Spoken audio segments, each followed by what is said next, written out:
इस वक्त की बड़ी खबर, थोड़ी देर बाद, कुछ मिनटों के बाद एबीपी गंगा पर सबसे बड़ा सर्वे। एबीपी गंगा पर यूपी उत्तराखंड का सबसे बड़ा सर्वे। आज चुनाव हुए तो यूपी उत्तराखंड में किसकी सरकार? थोड़ी देर में एबीपी गंगा पर यूपी उत्तराखंड का मूड देखिए। यूपी का मूड क्या है, उत्तराखंड का मूड क्या है, ये हम चंद मिनटों बाद आपको दिखाएंगे, सिर्फ और सिर्फ एबीपी गंगा पर।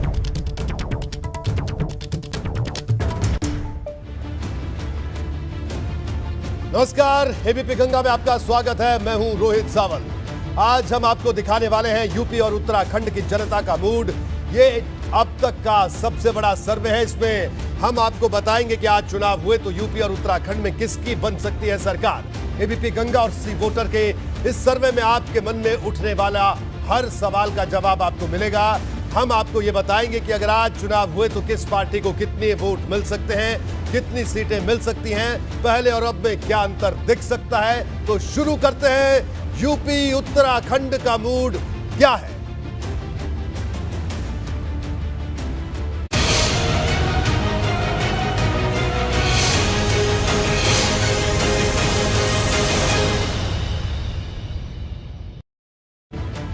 तो बिल्कुल इससे पहले कि हम अपना सर्वे बताएं और आज का सबसे बड़ा सवाल बताएं, मैं आपको बता दूं हमारे 4 डाटा सेंटर और एक ब्रेकिंग सेंटर में कौन कौन मेरे सहयोगी मौजूद हैं। सबसे पहले मैं आपको बता दूं, डाटा सेंटर 1 पर प्राची मेरी सहयोगी वहां पर मौजूद है। प्राची, तो देखिए, हम डेटा सेंटर 1 पे मौजूद हैं और डेटा सेंटर 1 के जरिए, इन ग्राफिक्स के जरिए, थोड़ी देर में यहाँ पे ग्राफिक्स करेंगे जिनके जरिए आप समझेंगे कि यूपी और उत्तराखंड की जनता का मूड आखिरकार क्या कहता है। एबीपी गंगा और सी वोटर का जो सबसे बड़ा सर्वे रहा है, उस सर्वे के क्या नतीजे रहे, ठीक है प्राची, थोड़ी देर बाद वो आंकड़े एबीपी गंगा आपके सामने रखेगा। आप लगातार हमारे साथ बने रहिएगा क्योंकि हम हर एक डिटेल आपके सामने रखेंगे। बिल्कुल प्राची, तो डाटा सेंटर 1 पर प्राची मौजूद है। इसके अलावा डाटा सेंटर 2 पर अवधेश मेरे सहयोगी मौजूद हैं। अवधेश,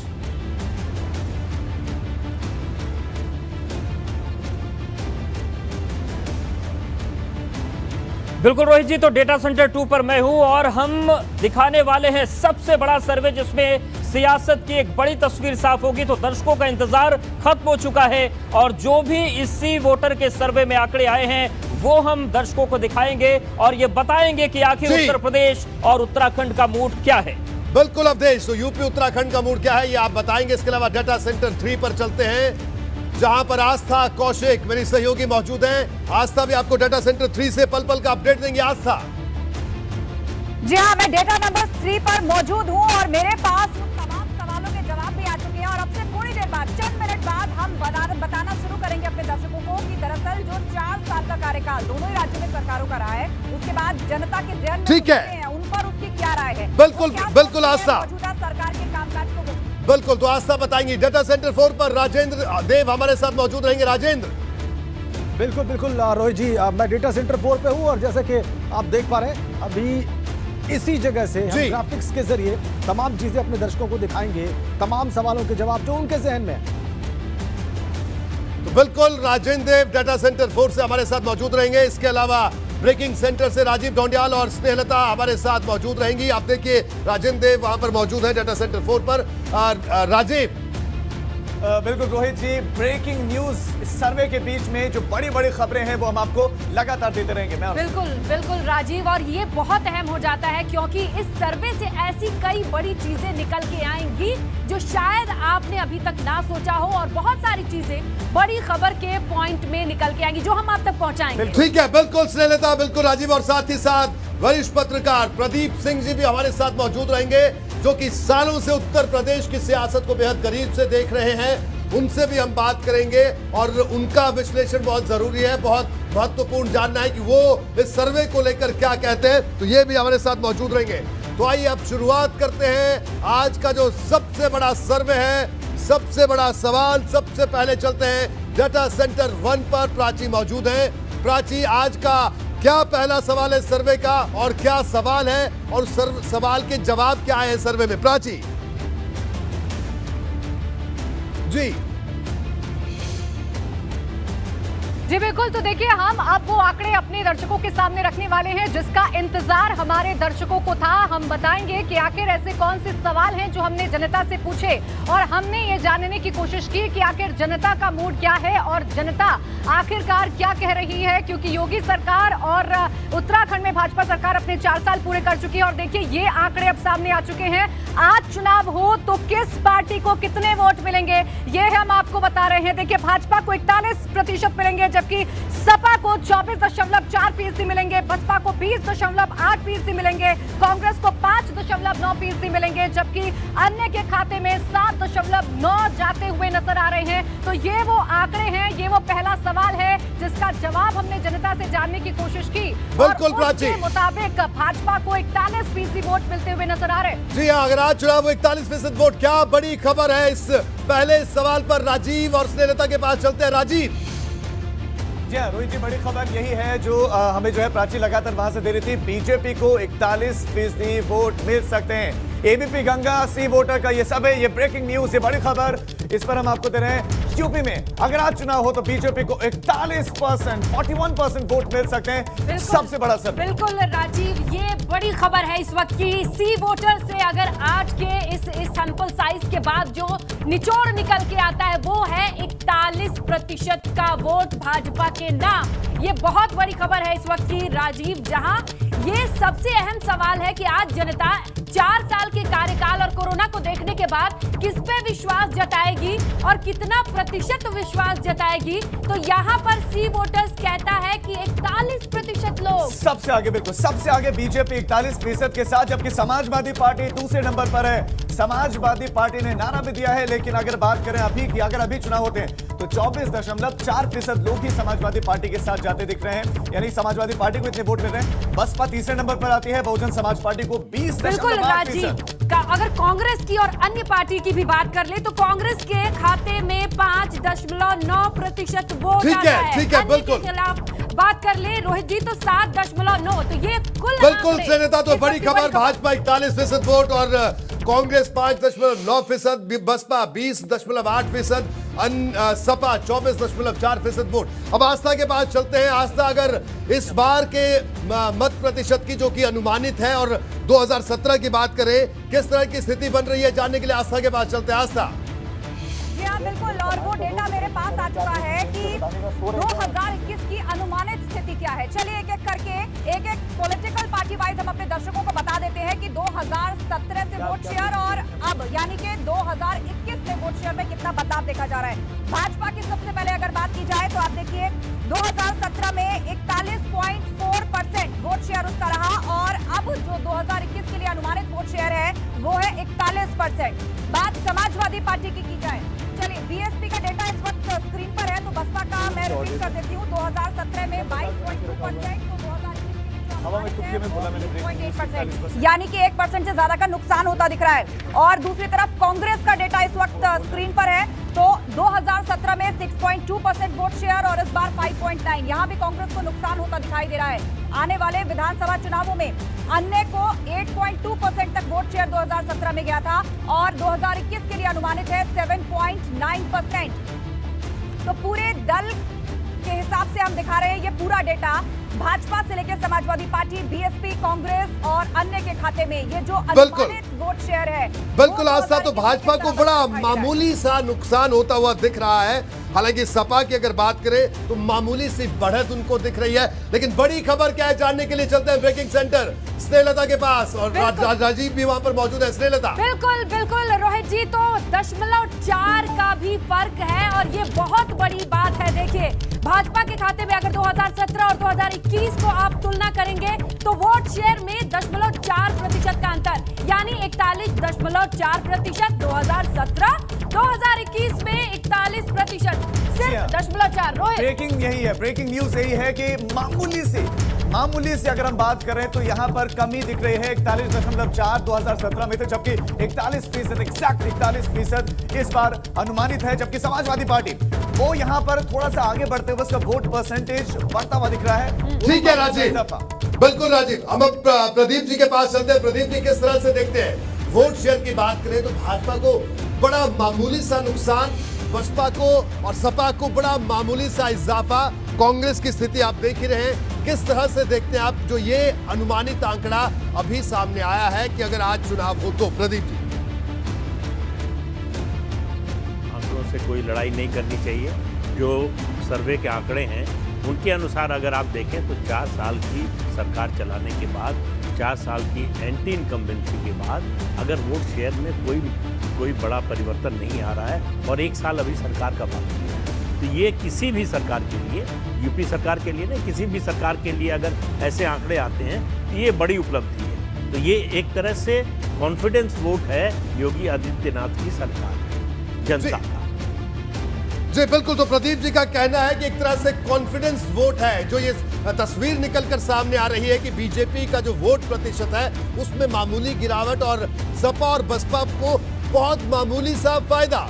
लेकिन अब सवाल है, अगला जो सवाल, सबसे बड़ा सवाल जिसका इंतजार पूरे उत्तर प्रदेश और उत्तराखंड की जनता को है, वो उस सवाल के लिए हम आगे रुक करेंगे। डाटा सेंटर, अगले डाटा सेंटर हम लोग चलेंगे, डाटा सेंटर 3 पर हम लोग चलेंगे और इस सवाल के पास आएंगे। लेकिन उससे पहले प्रदीप जी से एक अहम सवाल यहां पर बनता है। प्रदीप जी, अगर बात करें कांग्रेस की, देखिए बसपा और सपा को हमने देखा कि इजाफा हुआ, इजाफा कोई बहुत ज्यादा नहीं है। 2017 में बसपा का वोट फीसद था 22%, इस बार जो अनुमानित दिख रहा है वो 24.4।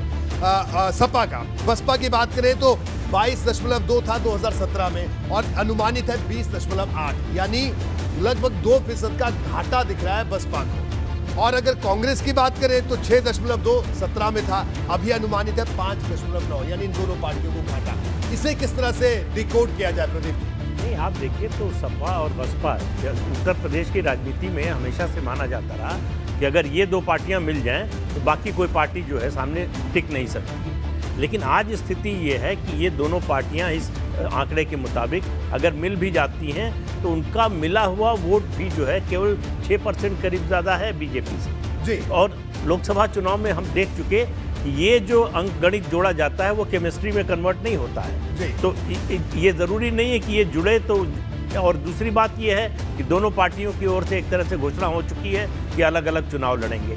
तो ये जो ट्रायंगुलर फाइट होगी ये बीजेपी के लिए सबसे अच्छी स्थिति है। दूसरी बात ये है कि जो 2% का फायदा समाजवादी पार्टी को हो रहा है और बसपा को घाटा हो रहा है, मुझे लगता है वो घाटा और मुनाफा जो है वो मुस्लिम वोटों का है। मुस्लिम वोट जो है उनको लगता है कि सपा ही बीजेपी से लड़ सकती है, तो इसलिए मुस्लिम वोट सपा के साथ रहता है। और मायावती का, मेरा देखिए रोहित जी मानना है कि 2007 उनका पीक था जब वो 200 से ज़्यादा सीटें लेकर आई, उत्तर प्रदेश में मुख्यमंत्री बनी। उसके बाद से आप चुनाव दर चुनाव देखिए, चाहे लोकसभा का चुनाव देखिए चाहे विधानसभा का, उनकी सीटें घटती गई हैं। तो 206 सीटें जो 2007 में आई थी, वहाँ से अब जो है 19 सीटों पर सिमट गई है बसपा, क्योंकि उसका जनाधार जो था वो टूट गया। पहले वो दलितों के नेता थी मायावती, आज की तारीख में केवल अपनी जाति की नेता रह गई हैं। तो 2007 में उन्होंने जो जोड़ा था, एक गठबंधन बनाया था अलग अलग समाज के वर्गों का, वो टूट गया 2012 में। उसके बाद से फिर उनके साथ नहीं आया वो। बिल्कुल, तो ये स्थिति है। बिल्कुल प्रदीप जी, इसको आपने डिकोड किया कि जो ये आंकड़े हैं, जो एक जरा सा इजाफा सपा को और उतना ही बड़ा जरा सा घाटा बसपा को दिख रहा है, कांग्रेस भी घाटे में दिख रही है अगर अनुमानित स्थिति होती है। ये वोट प्रतिशत की बात थी। अब बारी है आज के सबसे बड़े सवाल की, जिस सवाल का जवाब उत्तर प्रदेश की जनता बड़ी बेसब्री से कर रही है कि अगर आज चुनाव हो तो किस पार्टी को कितनी सीटें मिलेंगी।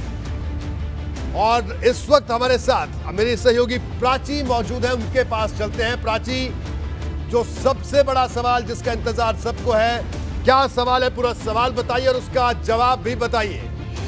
बिल्कुल रोहित जी, जिस तरीके से आपने कहा कि ये वो सवाल है जिसका इंतजार पूरा हमारा उत्तर प्रदेश कर रहा था, और सवाल जो है वो अब हम अपने दर्शकों को बताएंगे कि सवाल ये है कि अगर आज चुनाव हुए तो किस पार्टी को कितनी सीटें मिलने का अनुमान है। तो हम ये बता दें कि बीजेपी को 284 और से 294 के बीच में सीटें मिलेंगी, जबकि अगर हम सपा की बात कर लें तो 54 से 64 सीटें समाजवादी पार्टी को मिलती हुई नजर आ रही हैं। वहीं अगर बसपा की बात करें तो 33 से 43 सीट मिलती हुई नजर आती हैं और कांग्रेस के खाते में सिर्फ 1 से 7 सीट जाती हुई नजर आ रही हैं। जबकि अगर अन्य की हम बात कर लें तो उनके खाते में 10 से 16 सीटें जाती हुई नजर आती हैं। तो ये है वो सबसे बड़ा सवाल जिसका इंतजार उत्तर प्रदेश की जनता कर रही थी और उसके जवाब भी हमने रख दिए हैं। बीजेपी के खाते में 284 से 294 सीटें जाती हुई नजर आ रही हैं, जबकि समाजवादी पार्टी की अगर बात कर लें तो 54 से 64 सीटें जाती हुई नजर आ रही हैं। वहीं बसपा के लिहाज से अगर हम देखें तो बसपा को यहां 33 से 43 सीटें मिलती हुई नजर आ रही हैं और ये आंकड़ा है कि अगर आज चुनाव होते हैं उत्तर प्रदेश में तो क्या कुछ स्थिति रहती है। कांग्रेस की अगर बात करें तो कांग्रेस के खाते में 1 से 7 सीटें जाती हुई नजर आ रही हैं, जबकि जो अन्य दल हैं उत्तर प्रदेश के उनके खाते में 10 से 16 सीटें जाती हुई नजर आ रही हैं। बिल्कुल प्राची, तो ये स्थिति है। बिल्कुल प्राची, तो आपने ये स्थिति बनाई, यानी भारतीय जनता पार्टी एक बार फिर से सरकार बनाती हुई दिख रही है। अनुमान के मुताबिक अगर आज चुनाव होते हैं तो जल्दी से राजीव के पास चलते हैं। ब्रेकिंग सेंटर राजीव और स्नेहलता हमारे साथ है। राजीव, क्या बड़ी खबर इस सवाल की? जी रोहित जी, बड़ी खबर यही है कि सरकार बनाते हुए दिख रहे हैं योगी सरकार। अगर आज वोट होते हैं, अगर आज चुनाव होते हैं तो योगी सरकार फिर से सत्ता में पहुंच जाएगी सरकार बनाने की। लेकिन 2017 की तुलना की बात करें तो सीटों का जो गणित है, जो बिल्कुल राजीव, तो भाजपा के लिए जो डेटा सेंटर से सी वोटर के नंबर निकल के आया है वो आंकड़ा कहीं ना कहीं होता है 284 से 294 के बीच। ये इस वक्त की बड़ी खबर है। सपा की बात कर ले राजीव तो ये 54 से 64 के बीच में कहीं आते हैं। जी, और बसपा की बात करें 33 से 43 सीटें बहुजन समाज पार्टी को मिल सकती है। वहीं कांग्रेस 1 से 7 सीटें, वहीं अन्य की बात करें 10 से 16, बीजेपी 284 से 294। रोहित जी, बिल्कुल, तो ये बड़ी खबर राजीव आप लगातार बता रहे हैं कि किस तरह की स्थिति बनती हुई दिख रही है। अगर उत्तर प्रदेश में आज चुनाव हो, ये सबसे बड़ा सवाल था। तो भारतीय जनता पार्टी 284 से 294 सीटों पर जीत सकती है, ये अपने आप में बड़ी बात है। हालांकि थोड़ी सी सीटों में कमी जरूर दिख रही है, क्योंकि जो वोट शेयर में जो कमी हमने देखी थी। प्रदीप जी आपके पास आएंगे। प्रदीप जी, किस तरह से देखते हैं 284 से 294 सीटें भारतीय जनता पार्टी? नहीं, मेरी समझ से जो है ये अगर ये आंकड़ा 1 साल पहले है तो 2017 का आंकड़ा बीजेपी 2022 में पार कर सकती है। देखिए, अभी 1 साल का समय है, योगी की सरकार है और आप ये नहीं भूल सकते कि प्रधानमंत्री नरेंद्र मोदी इसी प्रदेश से सांसद हैं और गृह मंत्री जो है और रक्षा मंत्री दोनों का बड़ा स्टेक है इस राज्य में। तो कैंपेन शुरू होगा, जब प्रधानमंत्री के दौरे शुरू होंगे, चुनाव प्रचार सचमुच शुरू होगा तो स्थितियां और बदलेंगी। अगर 4 साल की एंटी इनकम्बेंसी के बावजूद अभी जबकि चुनाव का कोई माहौल नहीं है, तब भी अगर उस पार्टी को जो है पिछली बार से 15-20 सीटों 25 सीटों की कमी अगर दिखाई दे रही है तो इसका मतलब है कि ये 1 हॉर्स रेस की ओर जा रही है लड़ाई। इसमें जो है दूसरी पार्टियां बहुत पीछे हैं। लड़ाई तब होती है जब बराबर की हो, मुकाबला बराबर का हो। इसमें कोई पार्टी आसपास दिखाई नहीं दे रही है। आप देखिए, सपा की सीटें अगर आप देखें तो 1/4 से भी कम है। यही हाल बसपा का है, उसकी और ज़्यादा कम है। तो उत्तर प्रदेश में मुझे लगता है कि बहुत सालों बाद जब कांग्रेस का वर्चस्व था 25-30 साल आज़ादी के बाद से, तब की स्थिति को छोड़ दें तो आज की स्थिति ये है कि 2 पार्टियां आमने सामने उस तरह से नहीं होंगी कि कोई भी सत्ता में आ सकता है, कोई भी जीत सकता है। ये परिस्थिति नहीं होगी। बीजेपी की जीत तय लग रही है। सवाल सिर्फ इतना है कि उसको सीटें कितनी मिलेंगी। पिछली बार जितनी मिली थी उससे ज़्यादा मिलेंगी या कम मिलेंगी, सिर्फ।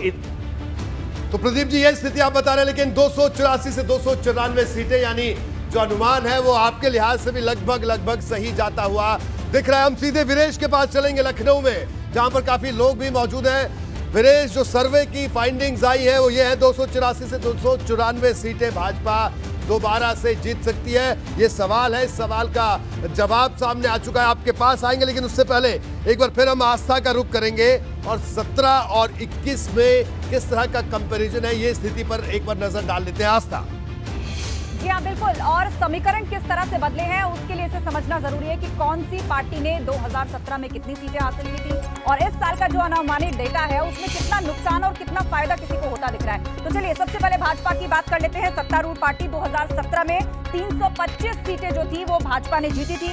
उसके बाद 2021 के लिए जो अनुमानित सीटें हैं वो 289 है, मतलब तकरीबन 30 के आसपास सीटों का नुकसान हो रहा है, लेकिन फिर भी बहुमत को बरकरार रखा है। बहुमत से ही सरकार बनाती हुई भाजपा यहां पर दिखाई दे रही है। थोड़ा नुकसान लेकिन फिर भी अपनी जगह पकड़ बनाने में कामयाब रही है भारतीय जनता पार्टी। समाजवादी पार्टी की बात करें तो 2017 में 47 सीटें जीती थी और 2021 के लिए 59 सीटों का अनुमान है, यानी लगभग 10 के आसपास सीटों का फायदा इसको होता दिख रहा है।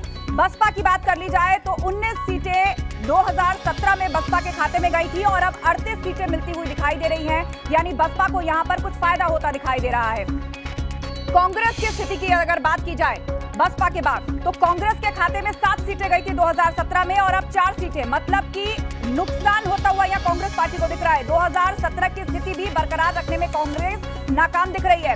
और इसके अलावा अदर्स की बात करें, अन्य की बात करें तो 5 सीटें 2017 में उन्हें मिली थी और अब 13 सीटें उनके खाते में जाती हुई दिखाई दे रही हैं, यानी कि अन्य की जो भूमिका है, अन्य की जो सीटें हैं वो 2021 में बढ़ती हुई दिखाई दे रही हैं। तो कुल मिलाकर जवाब यही है कि भाजपा अपने बहुमत को बरकरार रखने में कामयाब होती दिख रही है। बिल्कुल आशा, तो ये स्थिति बनी हुई है। वीरेश हमारे साथ लखनऊ से मौजूद है। वीरेश, एक बार फिर से बीजेपी सरकार बनाती हुई दिख रही है। अनुमान के मुताबिक अगर आज चुनाव हो, क्या कहना है लखनऊ की जनता का, क्या कहना है इस सर्वे की फाइंडिंग्स पर? यहाँ लोग भी देख रहे हैं सर्वे को।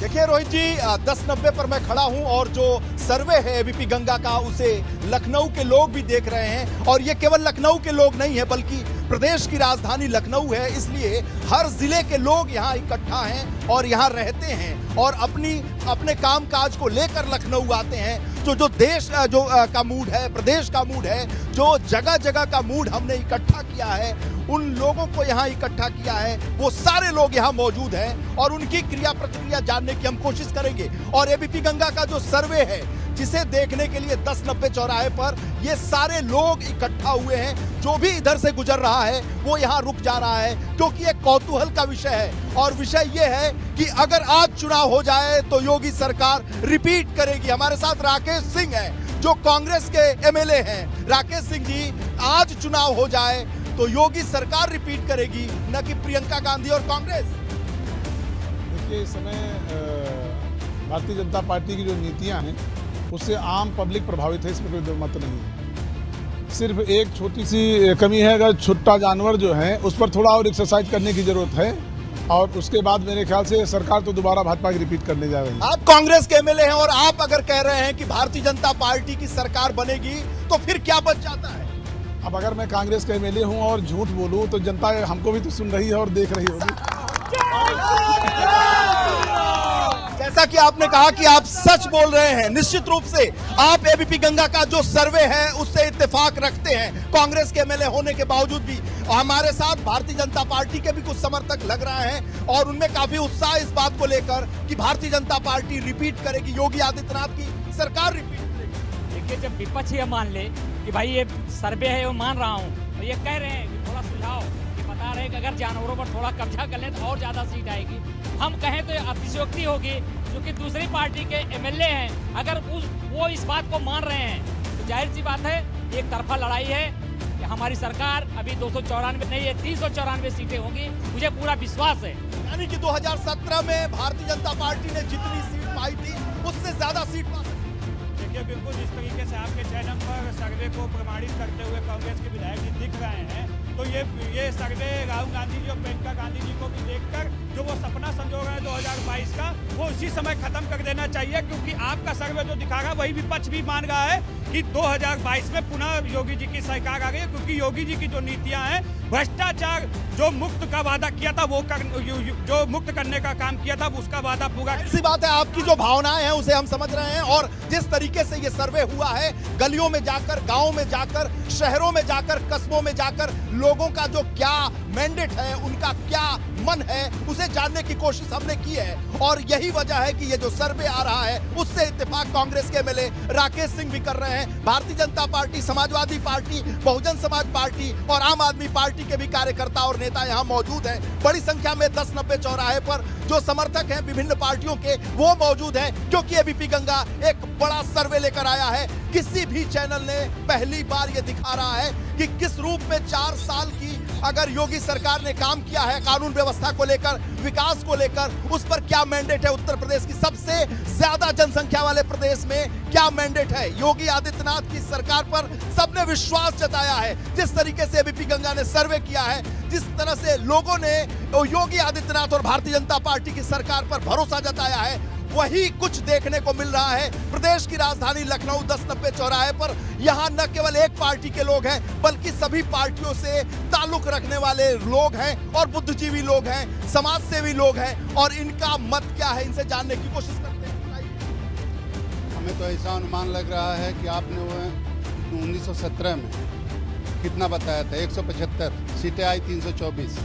मैं पूरे विश्वास के साथ कहना चाहता हूं कि 390 प्लस भारतीय जनता पार्टी। 390 जिस तरीके से उत्साह आपको देखने को मिल रहा है 10-90 चौराहे पे, आप बिल्कुल विनेश, यहाँ पर मैं देख रहा हूँ कि एबीपी गंगा की स्क्रीन पर वे लोग, तमाम लोग सर्वे देख रहे हैं। हम लोग यहाँ पे 10-90 चौराहे पे देख रहे हैं और हमारे साथ विपक्ष के एक बड़े विधायक मौजूद हैं। उन्होंने खुद ये स्पष्ट कर दिया है कि भारतीय जनता पार्टी की सरकार ना कि 325 बल्कि यहाँ खड़ी जनता 390 सीटों से दोबारा पुनः योगी जी को मुख्यमंत्री बनाएगी। योगी जी मुख्यमंत्री बनेंगे अगर 4 साल की सरकार जिस तरीके से कामकाज हुआ है। क्या आप इत्तेफाक रखते हैं एबीपी गंगा का जो सर्वे है, जो यहाँ के लोग हैं, जो लोग बोल रहे हैं, इनकी जो मना स्थिति है और इनके जो विचार हैं, क्या आप उससे इत्तेफाक रखते हैं? बिल्कुल इत्तेफाक रखते हैं। अभी चुनाव में 1 वर्ष है, 1 वर्ष से पहले इतनी जल्दी सब वो पूर्वानुमान लगाना इतना जल्दबाजी होगा, लेकिन इत्तेफाक तो रखते हैं तो इतनी सीटें आ जानी चाहिए। आप किस पार्टी से अगर हम कहें तो ताल्लुक रखते हैं या समर्थन व्यक्त करते हैं उस पार्टी? नहीं, हम देश का समर्थन करते हैं। जो देश और राज्य को आगे बढ़ाते हैं उनको हम समर्थन करते हैं। जो विकास के काम की बात करेंगे, जो कानून व्यवस्था की बात करेंगे, उनकी हम बात करते हैं। हम तो सामाजिक लोग हैं। जो यानी एबीपी गंगा ने जो सर्वे किया है, लोगों के बीच में जाकर जनमानस की जो भावनाओं को हम व्यक्त कर रहे हैं अपने सर्वे के माध्यम से। आपको लगता है यहाँ पर लोग एबीपी गंगा देख रहे हैं। और विनेश, और मेरा सवाल ये भी है कि कांग्रेस के विधायक आपके साथ मौजूद हैं, राकेश, उनसे ये पूछिए, विनेश क्या आप मुझे सुन पा रहे हैं? तो उनसे ये पूछिए, अगर आप मुझे सुन पा रहे हैं, कांग्रेस के विधायक से, वो कह रहे हैं 390 सीटें। तो इन 390 में क्या राकेश सिंह भी बीजेपी से चुनाव लड़ेंगे या किस तरह से देखते हैं? सरकार है, उन कानून में जनता में विश्वास पैदा हुआ है और आने वाले समय में यही सरकार बनने की पूरी संभावना है। जाहिर सी बात है, जिस तरीके से हमने सर्वे किया है, लोगों की भावनाओं को व्यक्त करने की कोशिश की है और उस पर मुहर यहाँ की जनता भी लगा रही है। यानी भारतीय जनता पार्टी की सरकार बनेगी। योगी आदित्यनाथ ने जो काम किए हैं 4 साल में, उनकी कैबिनेट ने जो काम किया, उनकी सरकार ने जो काम किया है, उस पर मुहर यहाँ की जनता, यानी ये प्रदेश की राजधानी है, यहाँ की जनता भी मुहर लगा रही है। बिल्कुल विनेश, मेरा नाम आशीष वाल्मीकि है और मैं एक दलित बिल्कुल, मैं विनेश अब मैं आपको रोकूंगा और अब हम आगे बढ़ते हैं, आपके पास दोबारा लौटेंगे हम और लगातार हम एक कर सवाल बता रहे हैं। तो इस वक्त का जो बड़ा सवाल था, एक बार फिर से प्रदीप जी से एक छोटा सा सवाल करेंगे, उसके बाद हम अगले सवाल पर आगे बढ़ेंगे। प्रदीप जी, जो आंकड़ा आ रहा है सीटों का, खास तौर पर आपने देखा सपा और बसपा की को, जो अभी हमारा सर्वे जिस तरह की प्रोजेक्शन दिखा रहा है, इसको किस तरह से डिकोड करेंगे आप?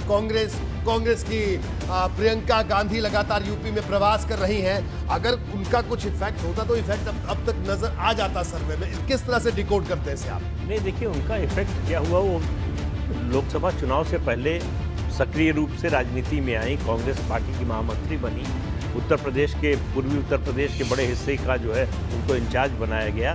नतीजा ये हुआ कि उनके भाई राहुल गांधी जो समय कांग्रेस अध्यक्ष थे अपना चुनाव हार गए।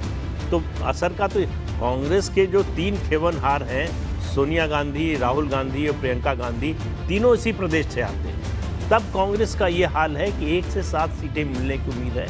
तो आप कांग्रेस को तो उत्तर प्रदेश में भूल ही जाइए, कांग्रेस की कोई भूमिका नहीं है। और बात असल में होती है कि पार्टी चलती है संगठन से। संगठन खत्म हो चुका है नीचे जमीनी स्तर पर कांग्रेस का। सपा बसपा का जहां तक सवाल है, देखिए दोनों का सोशल बेस किसका है। बीजेपी ने जो सोशल इंजीनियरिंग की है पिछले 6-7 सालों में, उसका फायदा आप देखिए विधानसभा में मिला, 2 लोकसभा में उसका फायदा मिला, और वो कंसोलिडेट हो रहा है। ये आपका सर्वे ये बता रहा है। जी बिल्कुल प्रदीप जी, एक बार फिर से हम रुक करेंगे अपने डाटा सेंटर का। मेरी सहयोगी आस्था जहां से लगातार मौजूद है। आस्था, तो ये लगातार हम आंकड़े बता रहे हैं अपने दर्शकों को। अगला सवाल आस्था क्या है आपके पास? जी हाँ बिल्कुल, अगला सवाल बहुत महत्वपूर्ण है इस लिहाज से कि जिन 4 सालों के कार्यकाल का हम आकलन कर रहे हैं उसमें मुद्दे क्या थे। योगी सरकार के 4 साल के कार्यकाल की सबसे बड़ी उपलब्धि आखिर क्या है। और देखिए इससे जुड़े हुए सवाल जब हमने लोगों के सामने रखे तो कितने प्रतिशत लोगों ने इससे सहमति जताई है। रोजगार के नए मौके, 28% लोग मानते हैं कि उनको रोजगार के मौके मिले हैं। कोरोना पर नियंत्रण करने में सरकार कितनी सफल रही है, 12% लोगों ने इससे सहमति जताई है और उनका मानना है कि इंतजाम जो थे वो चुस्त दुरुस्त थे। अपराध पर नियंत्रण कितना रहा इस सरकार का, क्राइम कितना कम हुआ है, क्राइम को किस तरह कंट्रोल किया गया है। 16% लोगों ने माना कि क्राइम से निपटने के तरीके जो थे वो संतोषजनक थे सरकार के। इसके अलावा राम मंदिर का शिलान्यास, बेहद अहम मुद्दा जो कि बीजेपी के मैनिफेस्टो में सालों साल चलता रहा और अब इसका शिलान्यास हुआ है। 16% लोगों ने इस पर सहमति जताई है, वो बहुत खुश हैं कि इस तरह का कार्य यूपी के अंदर किया गया है। बुनियादी सुविधाओं का विकास कितना हुआ है, यह भी बेहद महत्वपूर्ण सवाल है। 5% लोग इसके साथ खड़े हुए दिखाई देते हैं। इसके अलावा अन्य 3% भी ऐसे रहे जिनका यह कहना था कि हम कह नहीं सकते। 20% लोगों का मानना है कि वो कह नहीं सकते और अन्य 3% कैटेगरी में आते हैं। तो कुल मिलाकर 4 साल का आकलन इन तमाम मुद्दों पर योगी सरकार के कामकाज को किस तरह जनता ने आंका है, वो इस डेटा के माध्यम से हमने सामने रखा है। रोहित जी बिल्कुल आस्था, तो ये बड़ा सवाल था और इस बड़े सवाल पर क्या बड़ी खबर है। ब्रेकिंग सेंटर चलते हैं राजीव के पास। राजीव, रोजगार के नए मौके, 28% लोग मानते हैं कि सबसे बड़ी उपलब्धि यही है कि रोजगार के नए मौके क्रिएट हुए हैं।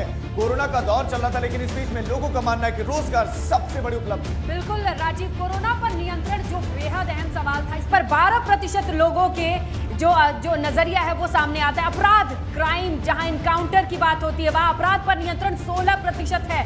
राम मंदिर का शिलान्यास 16% लोग। वहीं जब बुनियादी सुविधाओं का विकास, 5% लोग कह रहे हैं कि बुनियादी सुविधाओं का विकास ये योगी सरकार की उपलब्धि है और अन्य में 3% आते हैं। रोहित जी बिल्कुल, तो एक बार फिर से मैं रुक करूंगा। प्रदीप जी, क्या कहना आपका? योगी सरकार की बड़ी उपलब्धियों की बात थी, कोई आंकड़ा आपने देखा, किस तरह से देखते हैं इस आंकड़े को प्रदीप जी? देखिए, कोरोना के समय जिस तरह से उत्तर प्रदेश सरकार ने काम किया, खासतौर से मुख्यमंत्री ने जिस तरह से प्रोएक्टिव ढंग से काम किया, उसकी पूरे देश में सराहना हुई। और उन्होंने जिस करीब 40-45 लाख प्रवासी मजदूरों को जिस तरह से लाने का इंतज़ाम किया, उनके रुकने का, रहने का, खाने का, राशन का इंतज़ाम किया गया, उनकी स्वास्थ्य की जांच का इंतज़ाम किया गया, ये सब लोगों ने देखा है और पूरे देश ने जो है इस बात को सराहा है। दूसरी चीज़ जो है, लॉ एंड ऑर्डर जो है वो बड़ी चीज़ होती है। कोई भी इन्वेस्टमेंट लेकर जो आता है, पहली चीज़ देखता है, 3 चीज़ें देखता है वो। कानून व्यवस्था कैसी है, बिजली की सप्लाई कैसी है, सड़क की व्यवस्था कैसी है। इन तीनों मोर्चों पर काम हुआ है।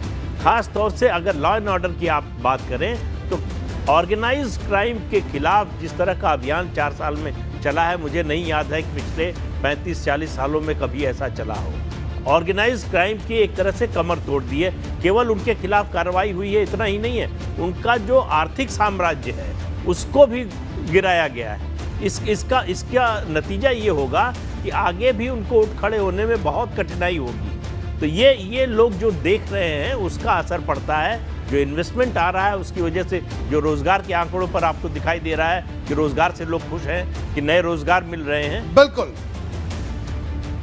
जी प्रदीप जी, तो बिल्कुल आपने कहा कि कोरोना काल में जो मैनेजमेंट थी वो मैनेजमेंट दिख रही है इस सर्वे में, और कि किस तरह से काम किया कोरोना काल में सरकार ने। बड़ा आगे बढ़ते हैं और डाटा सेंटर 3 का रुख करेंगे, जहां से मेरे सहयोगी राजेंद्र देव जुड़े। राजेंद्र, क्या सवाल आपके पास है?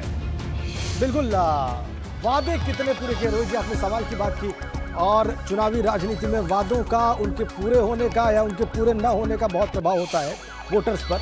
कितने वादे किए गए जो पूरे हुए, ये सवाल जरूर होता है, विपक्ष भी करता है और सत्ता पक्ष हमेशा इसका उत्तर देता है। तो अभी फिलहाल योगी सरकार अपराध से सुरक्षा देने में कितनी सफल रही, इसके आंकड़े हैं स्क्रीन पर।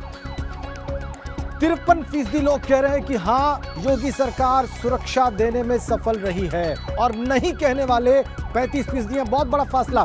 53% लोग अगर ये मानते हैं कि योगी सरकार ने उन्हें सुरक्षा दी है, तो निश्चित रूप से रोहित जी, ये बहुत बड़ी उपलब्धि है सरकार की। आधे से ज्यादा लोग ऐसा मानते हैं कि हां, सरकार ने उन्हें सुरक्षा दी है, सफलतापूर्वक ये काम किया है। और उत्तर प्रदेश जैसे राज्य में यह आंकड़ा बहुत मायने रखता है।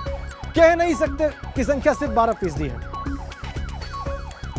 किंग सेंटर का रुख करेंगे। क्या बड़ी खबर राजीव और स्नेहलता, क्या कहना है आपका?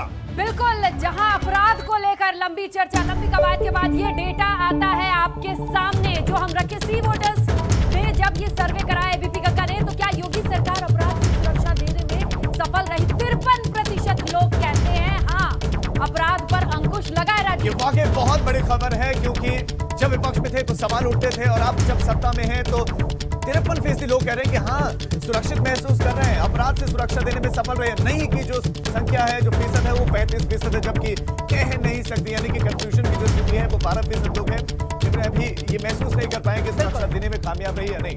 बिल्कुल जी रोहित। बिल्कुल, आपने बताया कि किस तरह की स्थिति है, और जो ये सवाल था, बड़ा रोचक सवाल था। प्रदीप जी का रुख करेंगे। प्रदीप जी, क्या कहना आपका? अपराध का, law and order Uttar Pradesh में हमेशा एक बड़ा मुद्दा रहा है, क्या कहना आपका? देखिए, बड़ा मुद्दा रहा है। ये 2007 में भी था, 2012 में भी था, 2017 में भी था। 2017 में इसको भाजपा ने बहुत बड़ा मुद्दा बनाया था, और सरकार में आने के बाद देखिए, जब जो मुख्यमंत्री होता है, जो सबसे बड़े पद पर होता है सूबे में, वो जो करता है वो लोगों को दिखाई देता है। मुख्यमंत्री ने जो किया, उनकी ईमानदारी पर किसी को शक नहीं, अपराध के खिलाफ उनकी कार्रवाई पर या उनकी सोच पर किसी को शक नहीं। आप ये देखिए कि आप ही के आंकड़े कह रहे हैं कि 41% लोग समर्थन करते हैं भारतीय जनता पार्टी का, मतलब 59% लोग भाजपा का समर्थन नहीं करते, लेकिन सिर्फ 35% लोग मानते हैं कि लॉ एंड ऑर्डर काबू नहीं कर पाए।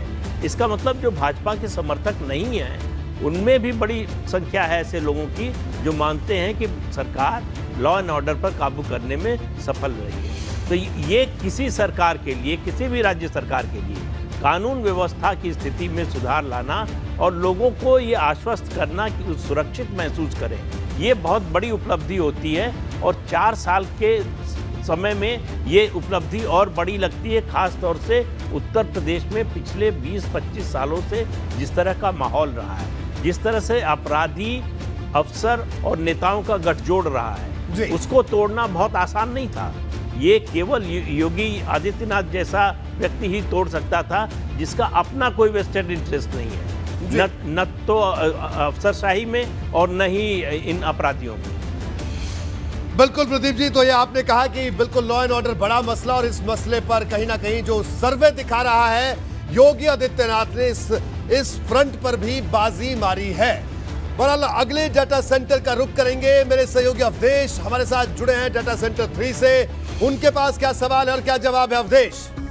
बिल्कुल रोहित जी, अब हम उन सवालों का जिक्र कर रहे हैं जिससे यह तय हुआ है कि आखिर क्या सीटें रहेगी, क्या वोट परसेंटेज रहेगा और क्या वोट परसेंटेज का स्विंग रहेगा। तो हमारा अगला सवाल यह है कि अतीक और मुख्तार जैसे माफिया पर कार्रवाई को आप कैसे देखते हैं? इसमें 23% लोग ऐसे हैं जिनका मानना है कि बदले की राजनीति है, लेकिन 52% लोग ये मानते हैं अच्छी कार्रवाई है, कड़ी कार्रवाई है, और 22% ऐसे लोग हैं जो उनका मानना है कि कह नहीं सकते। तो अतीक और मुख्तार जैसे जो बाहुबली हैं, माफिया हैं, जिस तरीके से ऑपरेशन नाबूद चल रहा है, उसमें 52% लोग मानते हैं कि कड़ी कार्रवाई है, 23% को लगता है कि बदले की राजनीति है, जबकि 22% ऐसे हैं जो ये मानते हैं कि कह नहीं सकते। दोनों चीजें हो सकती हैं, वो 50-50 में बने हुए हैं।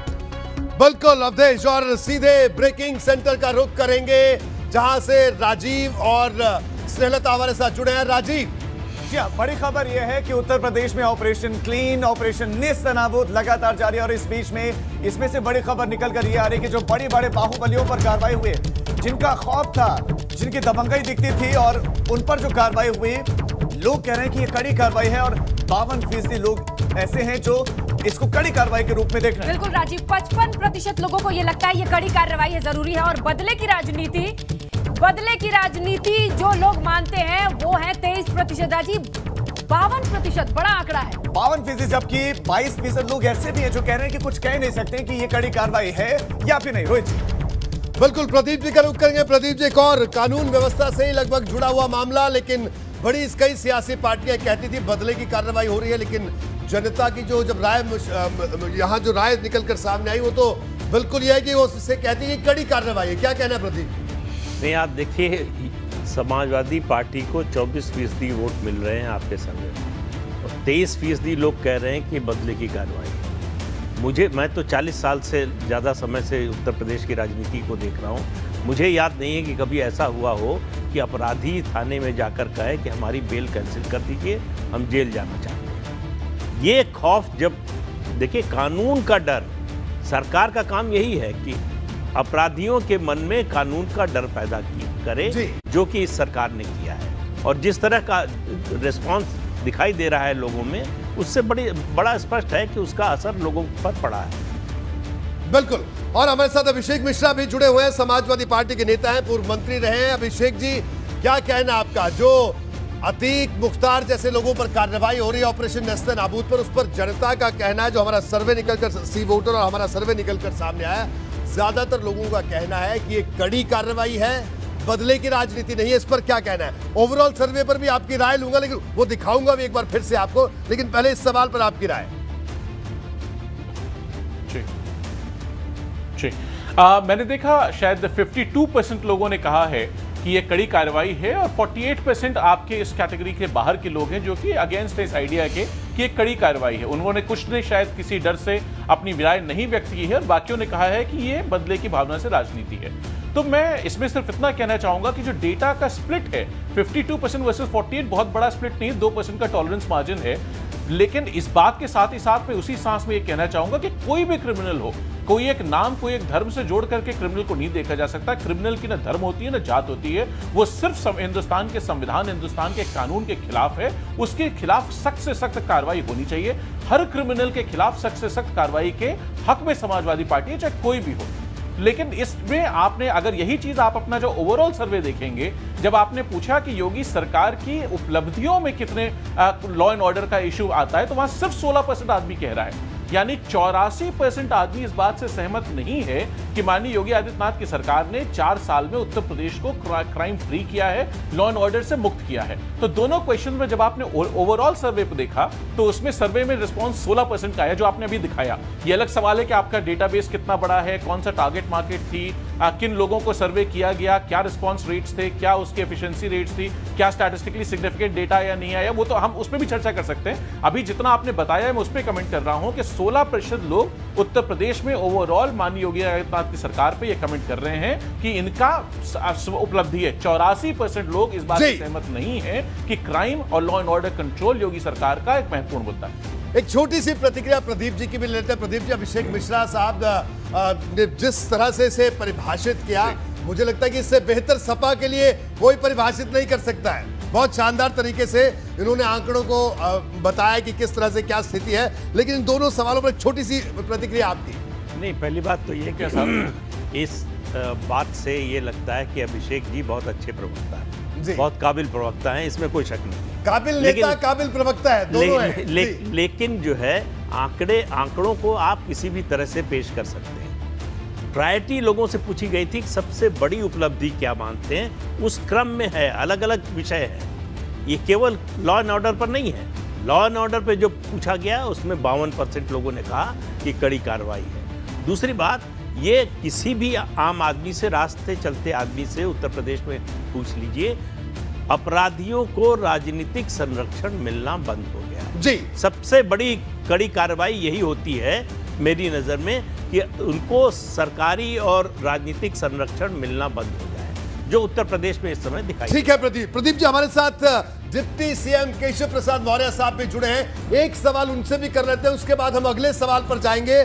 और अभिषेक मिश्रा साहब हमारे साथ लगातार जुड़े हैं। मैं चाहूंगा कि जो हम सवाल पूछ रहे हैं वो ग्राफिक्स लगातार स्क्रीन पर बना रहे, ताकि हम ये बात करते रहे। मौर्य साहब, आपका स्वागत है एबीपी गंगा में।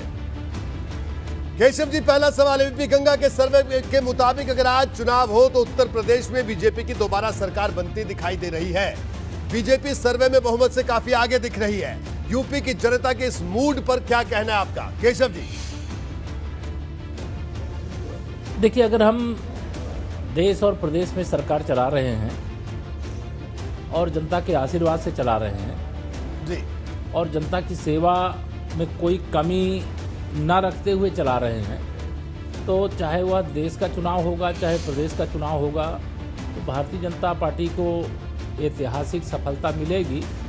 और हम लोग 300 पार कहते थे, अब तो 325 पार की बात करते हैं कि अगली बार 325 पार। जी जी बिल्कुल केशव जी, आप हमारे साथ बने रहिए, आपके पास दोबारा लौटेंगे और अगला सवाल भी हमारे पास मौजूद है। हम अपने अगले डाटा सेंटर का रुख करेंगे जहां पर तमाम सहयोगी हमारे साथ जुड़े हुए। एक बार फिर से प्राची का रुख करेंगे। प्राची, क्या सवाल इस वक्त आपके पास और क्या जवाब?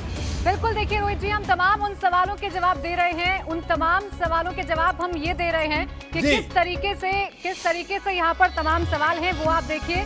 हम टेलीविजन स्क्रीन पर हमारे दर्शक देख सकते हैं कि कितना कुछ सवाल हमने पूछे हैं और क्या उनके जवाब मिले हैं। सवाल ये है कि क्या योगी सरकार ने चुनाव से पहले किए वादों को पूरा किया है? तो 43% लोग हैं जो हाँ कह रहे हैं, जबकि 46% लोग कह रहे हैं कि नहीं, वादे पूरे नहीं किए हैं। जबकि 11% लोग ऐसे हैं जो ये कह रहे हैं कि कह नहीं सकते हैं। तो ये एक और महत्वपूर्ण सवाल, क्योंकि जब चुनाव होते हैं तो उससे पहले तमाम जो राजनीतिक दल हैं वो वादे करते हैं, उन वादों पर कितना खरे उतरे हैं ये हमने जानने की कोशिश की है। तो सवाल था कि क्या योगी सरकार ने चुनाव से पहले किए वादों को पूरा किया है? 43% लोग ऐसे हैं जो कह रहे हैं हाँ, जबकि 46% लोग हैं जो कह रहे हैं नहीं। रोहित जी, बिल्कुल प्राची, और सीधे ब्रेकिंग सेंटर का रुख करते हैं, राजीव के पास चलते हैं, राजीव श्रीलता के पास। राजीव, क्या बड़ी खबर? रोहित जी, बड़ी खबर यह है कि जब सवाल पूछा लोगों से, सवाल पूछा गया कि वादों को क्या पूरा किया, तो ब्रेकिंग न्यूज ये है कि लोगों का कहना 40% लोग ऐसे थे जो कह रहे हैं कि नहीं,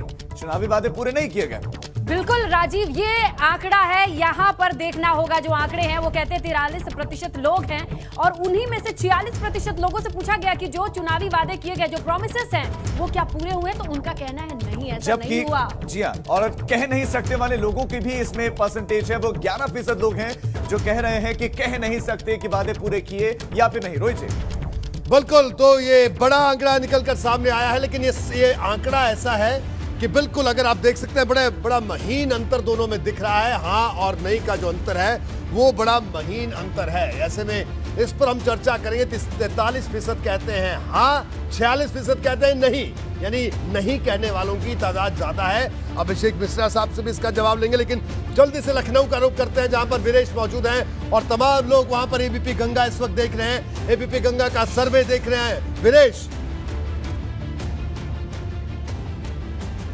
देखिए रोहित जी, जिस तरीके से 1090 चौराहे पर जो भी गाड़ियां हैं वो ठहर जा रही हैं, बहुत व्यस्ततम चौराहा है ये, लेकिन चूंकि एबीपी गंगा का जो रियलिस्टिक सर्वे है उससे इत्तेफाक बहुत सारे लोग रख रहे हैं। लेकिन सबसे आश्चर्यजनक बात यह है, कांग्रेस एमएलए राकेश सिंह भी इस सर्वे से इत्तेफाक रखते हैं और उनका मानना है कि अगर सरकार बननी है, यानी चुनाव होना है 4 साल के अंदर ही, तो सरकार भारतीय जनता पार्टी की बनेगी, योगी आदित्यनाथ की सरकार बनेगी। लेकिन एबीपी गंगा के दर्शकों और मेरा और आपका ये सवाल राकेश सिंह से है कि क्या भारतीय जनता पार्टी और योगी आदित्यनाथ आपको ऑफर दें तो 2022 का चुनाव आप भारतीय जनता पार्टी से?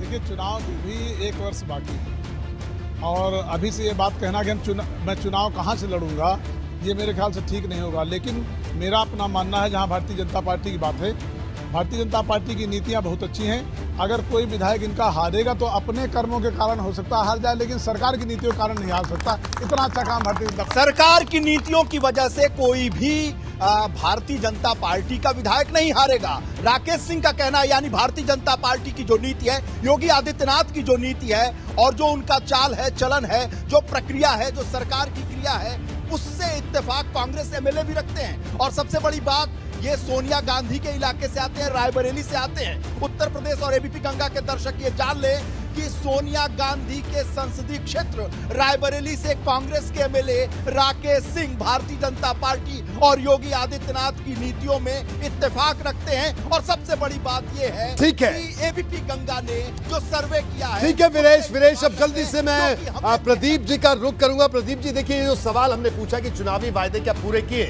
तो 43% कह रहे हैं हाँ, लेकिन 46% कह रहे हैं नहीं, चुनावी वायदे पूरे नहीं हुए। क्या कहना आपका? देखिए, ये आंकड़े जो है आपके सर्वे की विश्वसनीयता को बढ़ाते हैं कि ऐसा नहीं है कि वन साइडेड है, सब कुछ सरकार के पक्ष में जा रहा है, सरकार के पक्ष में माहौल है, ये ठीक बात है। लेकिन जब आप लोगों की अपेक्षाएं जगाते हैं तो उम्मीद लोगों की और बढ़ जाती है, एक बात। दूसरी बात, लगभग 1 साल का समय कोरोना ने ले लिया, जो है विकास के काम लंबे समय तक रुके रहे। तीसरी बात यह है कि लोगों ने जो वायदे किए हैं सरकार ने, उसको पूरा करने के लिए 5 साल का समय दिया है, अभी 4 साल ही हुए हैं, 1 साल बाकी है। तो असली मूल्यांकन सरकार का होगा जब चुनाव से पहले आप सर्वे करेंगे, तब लोग क्या कहते हैं इससे पता चलेगा कि लोग इस बात से संतुष्ट हैं कि नहीं। तो लेकिन ये सरकार के लिए एक वेकअप कॉल है जी, ये सरकार को सोचना चाहिए। वेकअप कॉल है, बिल्कुल। अभिषेक मिश्रा जी के पास चलते हैं। अभिषेक जी, क्या कहेंगे आप? ये जो सवाल था चुनावी वायदों वाला, 46% कहते हैं कि नहीं पूरे हुए, 11% कहते हैं कह नहीं सकते, लेकिन सिर्फ 43% कहते हैं कि पूरे हुए। क्या कहना आपका? स्टैटिस्टिकल एनालिसिस में प्रदीप जी भी बहुत अच्छे से सहमत होंगे। सी वोटर जिसने किया है वो भी लगातार ये काम करते हैं रहते हैं सिकोलॉजी में।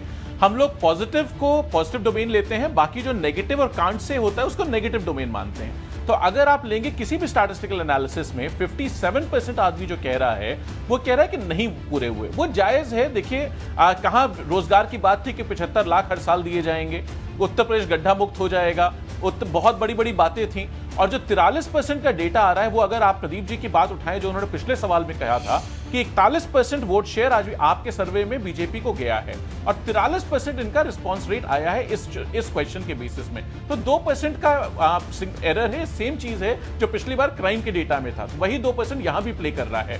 तो मुझे लगता है कि कहीं ना कहीं आज की तारीख में अभी 1 साल दूर है चुनाव, और असली जो सर्वे होगा वो हमारे और आपका नहीं होगा, वो तो जनता वोट करेगी, उसमें नतीजा आएगा। लेकिन एक चीज बहुत अच्छी आपके सर्वे में निकल के आई, जिससे मुझको बहुत हिम्मत मिलती है, मुझे लगता है समाजवादी पार्टी के हर कार्यकर्ता को उस पर विश्वास मिलता होगा, वो है 41% वोट बैंक, 40 पॉइंट समथिंग आपको मिल रहा है बीजेपी को, जो कि 11% गिरा है।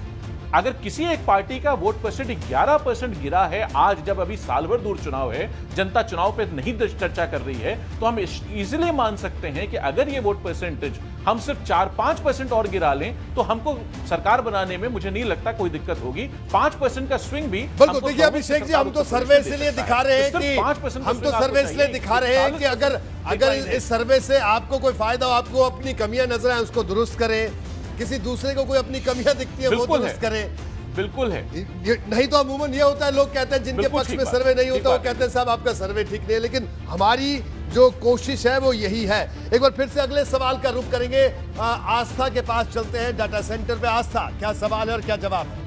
बहुत महत्वपूर्ण सवाल है इस वक्त मेरे पास रोहित जी, और सवाल ये है भ्रष्टाचार। मतलब ये इतना बड़ा मुद्दा रहा है कि चुनाव चाहे केंद्र में होने जा रहे हो या राज्य में होने जा रहे हो, जनता के लिए एक बेहद अहम मुद्दा है।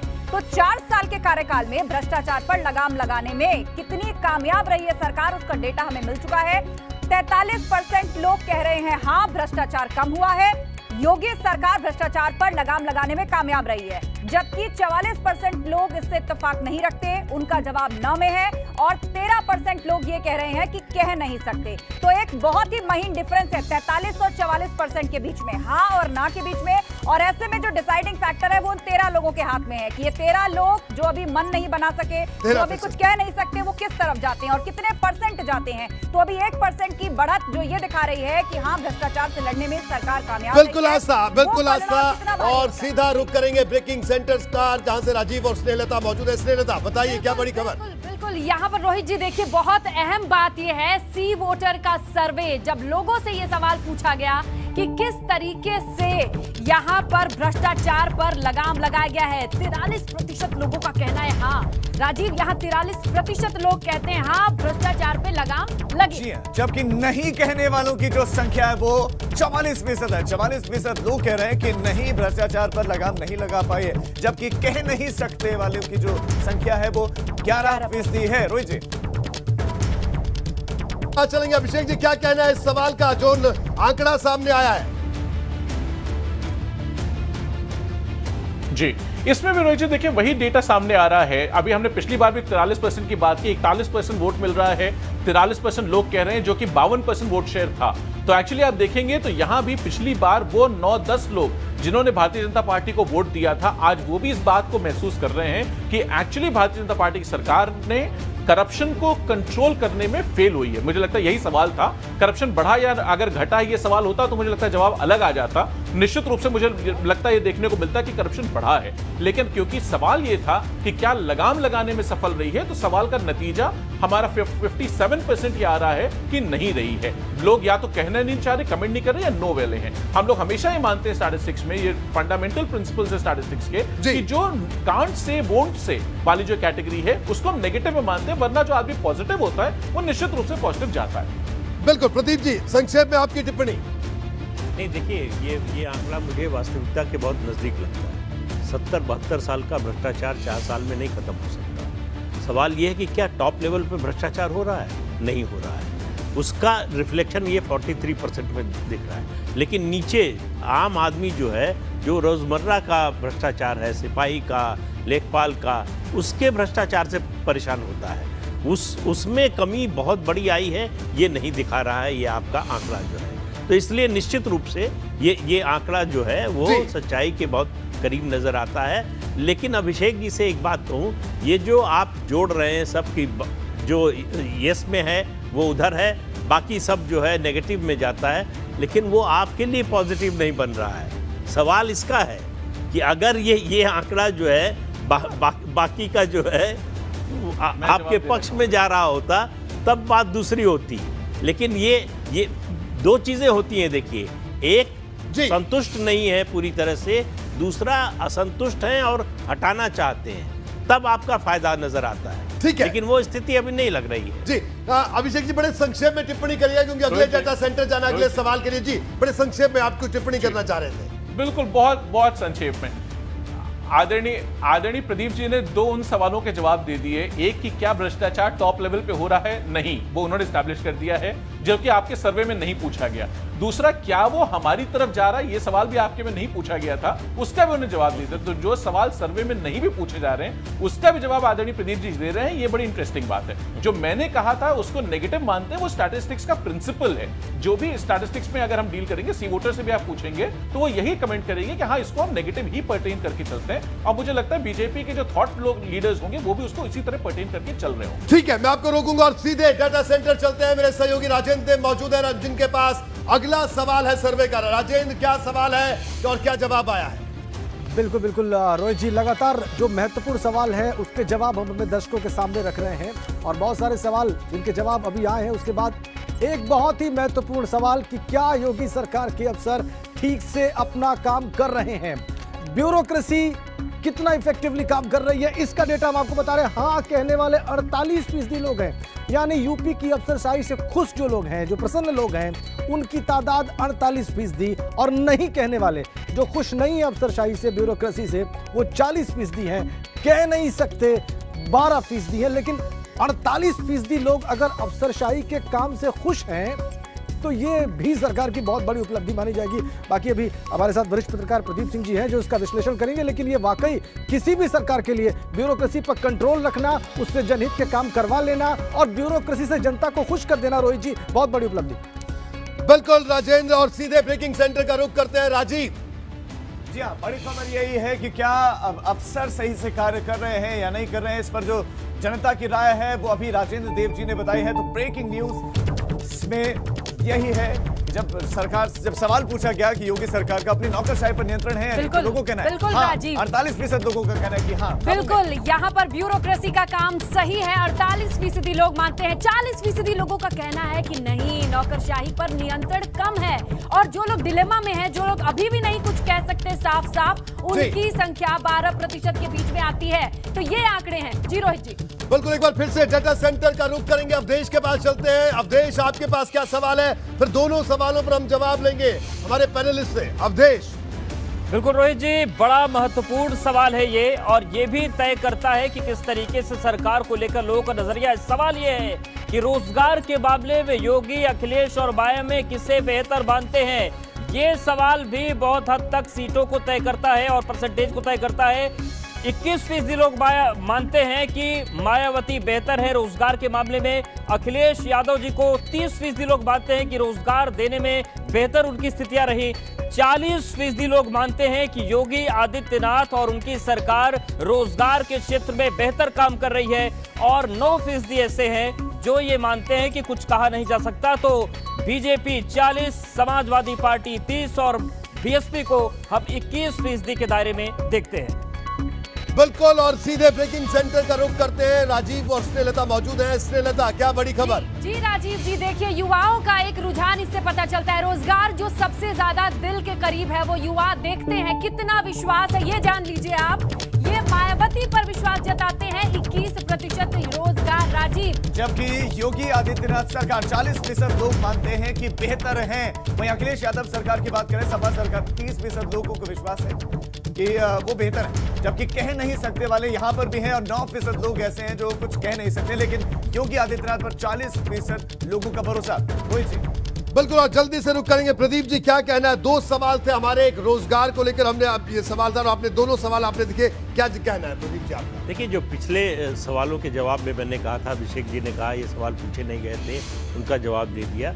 वो एक परसेप्शन जो बना हुआ है उसके आधार पर मैंने कहा, ये नहीं कहा कि ये जो है ये सवाल सर्वे में पूछे गए थे। और उसका जवाब ये नए आंकड़े आपके दे रहे हैं कि उम्मीद किससे है। जो मैं कह रहा था अभिषेक जी से कि ये उम्मीद आप लोगों से नहीं है, संतुष्ट नहीं है पूरी तरह से, लेकिन उम्मीद भी योगी सरकार से है। ये किसी भी सरकार के लिए एक अच्छा संकेत है, लेकिन ये भी है कि और बेहतर करने की गुंजाइश है और बेहतर करने की ज़रूरत है।